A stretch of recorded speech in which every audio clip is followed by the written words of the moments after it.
Poco a poco, esta dolorosa restaurada por Luis Álvarez Duarte, una imagen del entorno del Círculo de Pedro de Mena del siglo XVII, bajo esa lluvia de pétalos. Esta es la lluvia que nos gusta, la de pétalos, bajo los sones musicales que acompañan todo su recorrido procesional.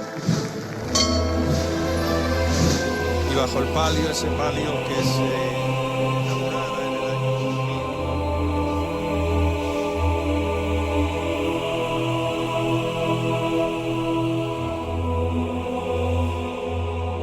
Escuchamos de fondo el sonido de una procesión en la ciudad de Málaga, del archivo de audio de Canal Sur, en donde quizás los elementos que se describen, ese paso tan ceremonial de la Virgen, nos acerca un poco a la realidad cotidiana de esa Semana Santa, en donde las procesiones, como vehículo conector y participador también de los creyentes, de los curiosos también, o de la gente que intenta conocer un poco la historia que rodea a esta tradición, nos sirve perfectamente precisamente eso, de colofón, mejor dicho, colofón de inicio, para poder hablar con nuestro próximo invitado, que es un buen amigo, ha estado en muchas ocasiones en nuestro programa.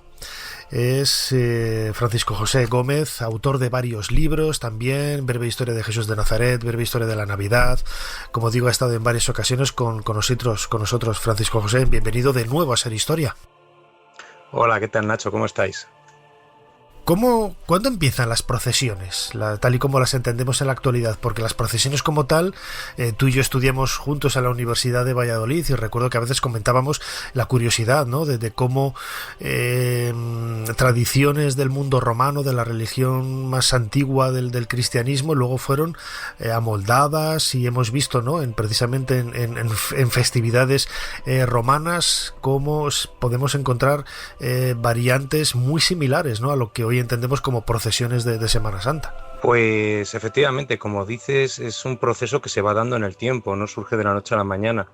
Procesiones hay en la Edad Media desde muy temprano, en plena Edad Media ya hay procesiones, porque las procesiones se utilizaban, por ejemplo, pues para celebrar una victoria militar, conmemorar un acontecimiento, y se solían hacer dentro de las iglesias, pero las procesiones de Semana Santa como tal se van a empezar a celebrar sobre todo de manera pública en el siglo XV, inicios del siglo XV. El siglo XIV es un siglo durísimo por la peste negra, por otra serie de acontecimientos como las malas cosechas, los veranos podridos de los que se hablaba en Castilla, y entonces se puso muy de moda el que se saliesen grupos de disciplinantes a pedir perdón por los caminos, por las ciudades, especialmente llegados los tiempos de Cuaresma y de Semana Santa. Y las cofradías van a surgir ligadas a los gremios y van a hacer este tipo de procesiones primero durante la fiesta del Santo Patrón, pero después ya cuando llega el siglo XIV, especialmente ligadas a esas fiestas de Jueves Santo a Viernes Santo, en esa noche del Jueves Santo al Viernes Santo. Ahí es cuando tiene lugar ese arranque de las procesiones de Semana Santa como tal. Y rápidamente, como son procesiones penitenciales y disciplinantes, pues la estética es muy, muy común. Una cruz, una camisa blanca, la espalda descubierta y golpeando con los vergajos al que tenías delante. Al final de la procesión se lavaba la espalda con vino caliente para desinfectar la herida y, bueno, pues cada cual volvía a sus devociones, asuntos, etcétera, hasta el día siguiente. Y volvía a su casa como podía, ¿no? Con toda la espalda... Sí, efectivamente, no era fácil. No era fácil, claro que no. Acabas de comentar un poco el nacimiento también de las cofradías, ¿no? Alrededor de gremios, de oficios. ¿Cómo es ese desarrollo, ¿no?, para que luego cada una tenga su propia identidad? Hoy, en algunas, en el nombre sigue manteniendo, por ejemplo, en algunos lugares de España ese origen, pero muchos han perdido quizás esa naturalidad, ¿no?, de estar vinculadas a gremios en concreto. Ahora son como asociaciones, como grupos de creyentes, o siguiendo la tradición de la familia, con un hábito, con un color, con un diseño y unas formas particulares. ¿Cómo eran esas primeras cofradías? Las primeras cofradías siempre estaban vinculadas a un gremio. El gremio estaba vinculado a esa agrupación de artesanos de un mismo oficio medieval. El gremio tenía un santo patrón, El patrono era celebrado el día de su fiesta pues con una procesión, y efectivamente cuando llega el siglo XIV con estas dificultades y en el siglo XV se hacen públicas las procesiones, las cofradías van a ir tomando carta de naturaleza. Luego, con el paso del tiempo, como van a ir saliendo sobre todo de la noche del jueves al Viernes Santo, las cofradías van a ponerse bajo la protección o van a rendir un especial culto a un momento de la Pasión. De ahí el que vayan a surgir una serie de pasos que caracterizan a las diferentes cofradías, ¿no? Por ejemplo, la Virgen de las Angustias en Medina del Campo, la cofradía de la Virgen de las Angustias es una de las 3 más antiguas de España. O, por ejemplo, otras cofradías surgían en torno a una función concreta. Parece ser que en el año 1085, al acabar el cerco de Toledo, el rey Alfonso VI y el Cid fundaron la primera cofradía, la Cofradía de la Santa Caridad, porque lo que hicieron fue crear una agrupación de carácter piadoso para que recogiera a los ahogados que habían caído al Tajo, para que recogieran los cuerpos de las calles y que les dieran cristiana sepultura.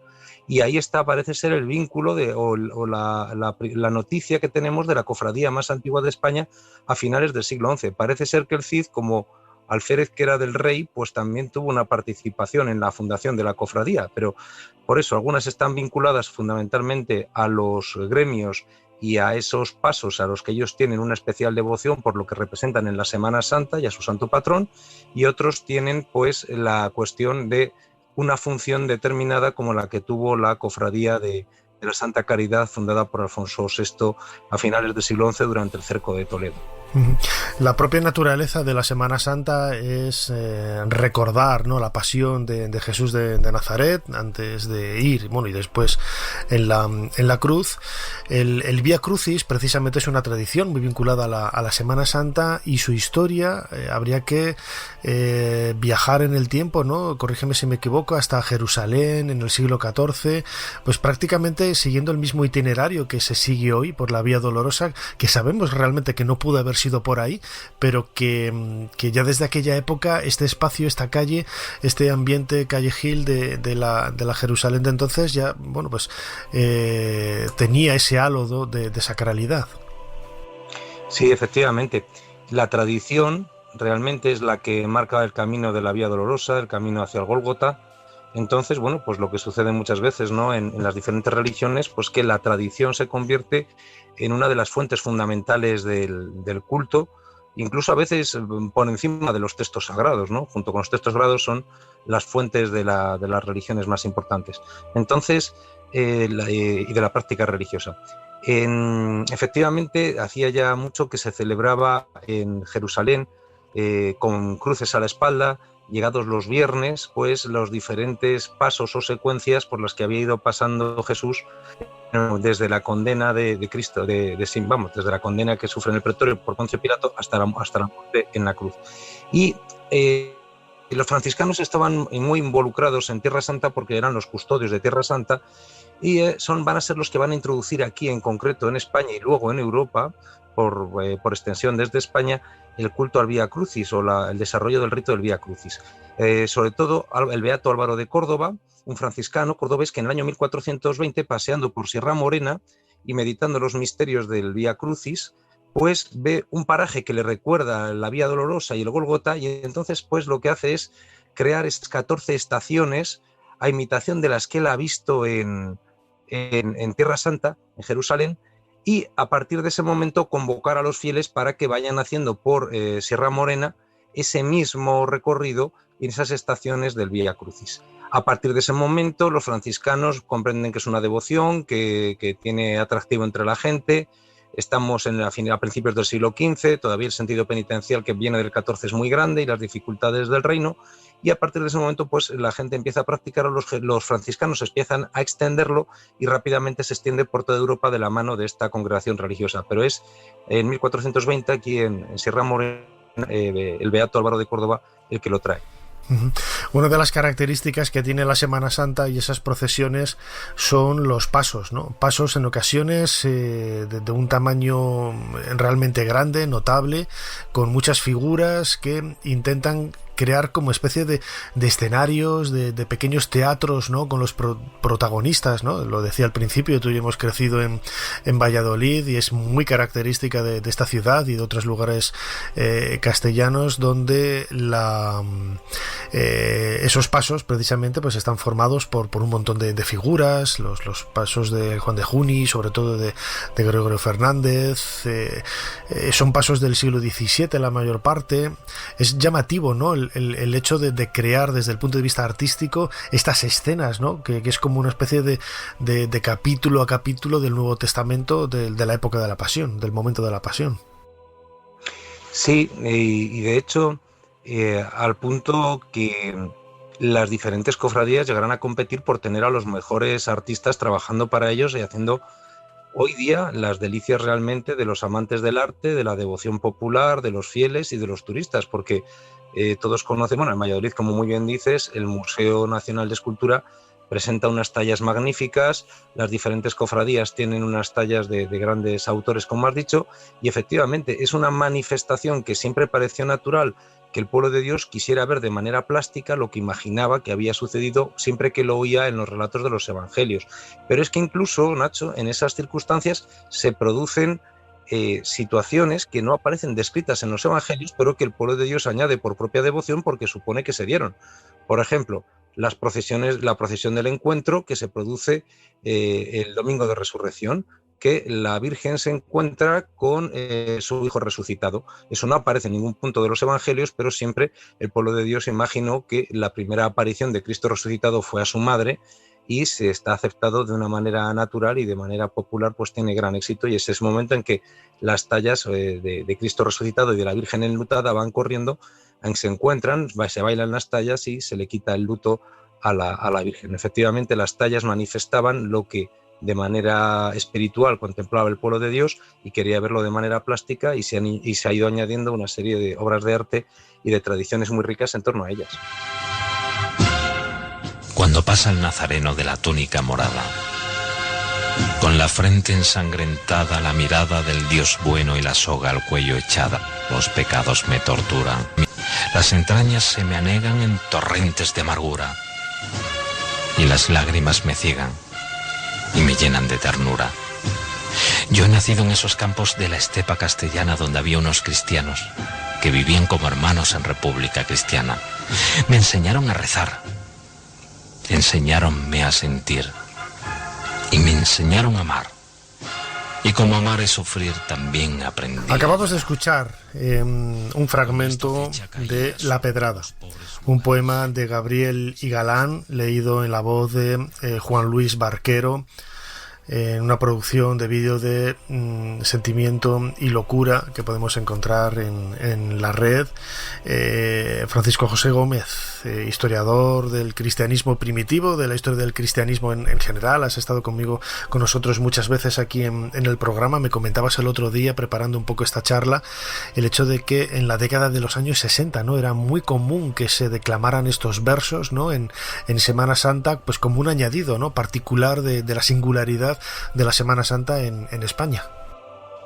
Sí, de hecho, Gabriel y Galán fue un poeta que tuvo mucho predicamento y muchos seguidores en los años 60, y era uno de los poemas que aprendían los niños de manera natural dentro de la educación que se producía en los años 60, dentro de la España pues de Franco. Pues era costumbre aprender el 2 de mayo, cuando era la fiesta nacional, la fiesta de la independencia, el poema titulado 2 de mayo, y para Semana Santa los niños aprendían La Pedrada. De manera que yo en alguna conferencia he observado que al poner un fragmento de La Pedrada que aparece en YouTube, pues sencillamente, completo, muy bien narrado, etcétera, como bien dices, pues la gente llora. La gente llora porque recuerda pues cuando eran pequeños y se hacían los concursos antes de Semana Santa, pues se hacían concursos de declamación poética, etcétera, y era uno de los aprendizajes obligatorios de poesía, pues como todos hemos aprendido la canción del pirata y luego otra serie de romances y de poemitas que nos han mandado, y era Gabriel y Galán, uno de los autores más seguidos y más queridos precisamente por este poema, que no es infantil, pero que aprendían los niños en edad escolar.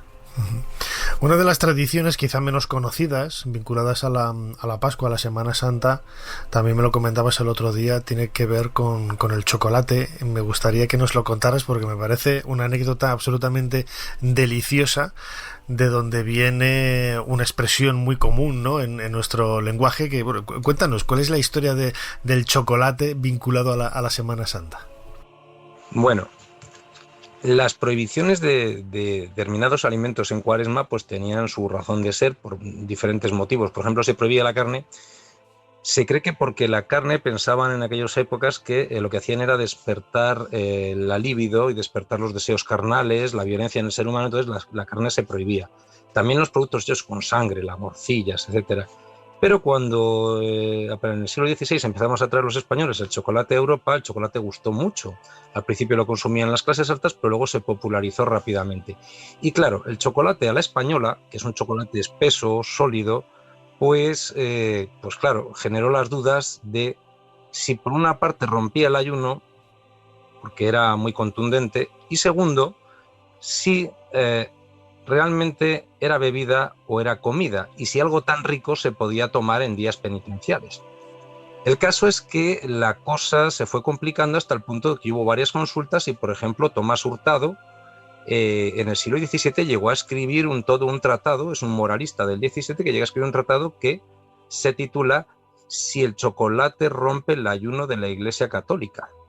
En todo caso, al final la cosa llegó al Papa, y a principios del 17 el Papa Paulo V medió. Entonces dijo, bueno, que me traigan una taza de chocolate a la española, que me hagan un buen chocolate, yo me tomo el chocolate y lo valoro, ¿no? Rompe o no rompe el ayuno. Entonces la cosa quedó de la siguiente manera. El Papa tomó el chocolate, le encantó y al final dijo, no rompe el ayuno, no es comida, es bebida, pero se marcaron unas pautas. Primero, al chocolate no se le puede añadir durante los días de Cuaresma bizcochos dentro, porque había algunos pícaros pues, que echaban bizcochos, dejaban que se hiciese el chocolate con los bizcochitos dentro y se tomaban el chocolate. Segundo, tampoco picatostes, ni algunos que echaban habas o garbanzos cocidos, para que de esa manera pues, fuese más contundente. El Papa al final determinó que el chocolate pues, había que tomarlo más bien tirando a líquido más que a espeso, y que se podía tomar hasta 3 tazones al día, que ya está bien para soportar un día de ayuno, pues 3 tazones de chocolate a la española. En todo caso, a los españoles no nos gustó demasiado el que el chocolate no pudiera ser espeso, y entonces no se hizo caso y se solía decir las cosas claras y el chocolate espeso.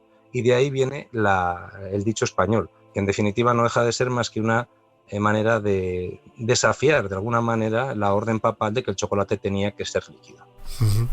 En cualquier caso, las festividades que se organizaban, se montaban alrededor de la Semana Santa, aparte lógicamente de las actividades más pías, más de devoción, etcétera, sabemos también que a lo largo de la Edad Media, por ejemplo, ¿no?, había pues muchos fastos, celebraciones que quizás hoy las podríamos ver como un poco salidas de tono, ¿no?, pero que en aquella época era lo convencional, era lo natural. Sí, a ver, las celebraciones que podíamos ver de este tipo son muy conocidas, las fiestas de locos cuando llegaba el final de año, las fiestas de carnaval, la fiesta del asno en Navidad, etc.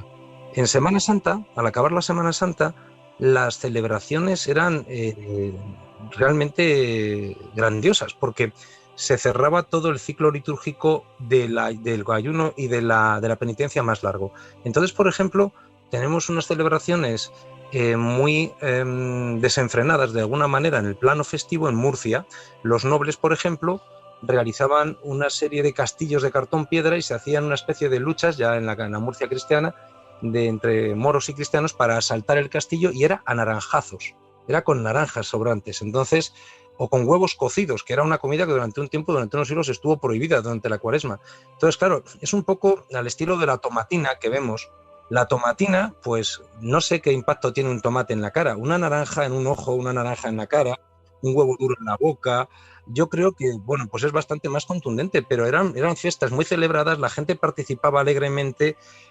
También nos consta que había algunos descalabros que otro, y formaba parte de esas fiestas y de esas alegrías posteriores a al domingo de resurrección. O, por ejemplo, la famosa fiesta que se denomina, que es una fiesta, entre comillas, del lunes de aguas, que ahora consiste en Salamanca, es fiesta, el lunes santo, el lunes de Pascua, en pasar al otro lado del río a comer el hornazo.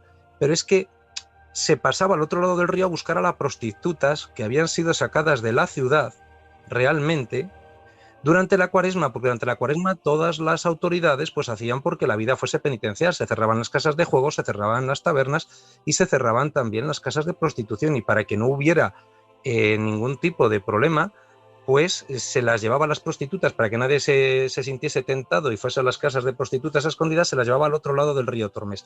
Entonces las pasaba, y con perdón de la expresión, un sacerdote de probada reputación que le llamaban el padre putas, porque las llevaba a través del río, encabezaba las barcas en las que se las pasaba. Y nada más llegar el lunes santo, pues venga, la gente que era mucho más religiosa, pero también era mucho más desenfadada en las cuestiones del pecado, ¿no? Dice, bueno, pues ahora a por las prostitutas otra vez. Entonces era costumbre pasar a buscarlas al otro lado del río y luego devolverlas a la ciudad en medio de una gran fiesta. Ahora la gente pasa al otro lado del río y se come el hornazo, que como no se podía comer carne, pues el hornazo, el domingo de resurrección y el lunes, pues era la comida preferida, llena de huevo, de carne, de embutidos, etcétera.